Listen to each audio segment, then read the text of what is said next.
Of infertility and recession is forcing some hopeful parents to get creative. In the US, it costs as much as $100,000 to use a surrogate mother to start a family. But get on the plane to India and it could be much cheaper. RT Priya Shridhar met one couple who did just that. Eric and Susan Freudenthal came to India from Texas 2 weeks ago. India is a bit of a challenge for someone who's used to traveling in the States and in Europe. But you figure out your way around. Susan, you should come up and take a look. And they're not here to see elephants and buy bangles. They also came to meet Peter for the first time, their new baby boy. It was the easiest pregnancy I ever had. Although Peter is genetically their baby, Susan didn't actually give birth to him. Hey there, little guy.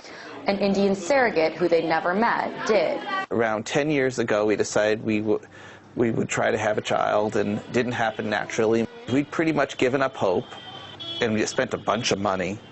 And that's when we just realized Indian surrogacy was actually something that was reasonable.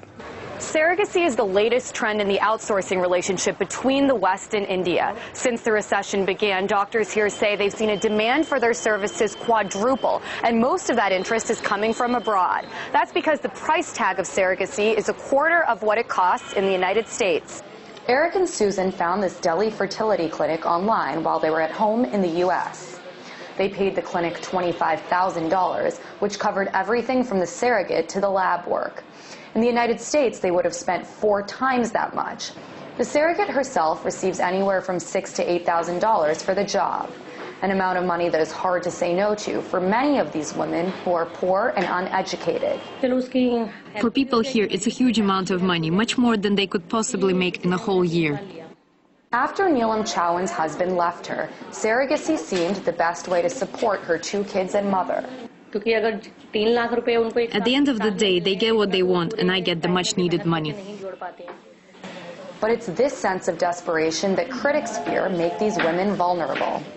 That because women are poor, because they are available because they have the challenge to survive, and for just survival, they have to sell their womb, and here are people who are exploiting it.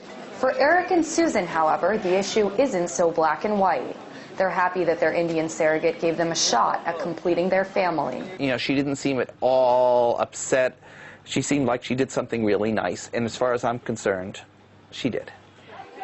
Ending their 10-year journey to have a baby in a place they never expected. Priya Shridhar, RT, New Delhi, India.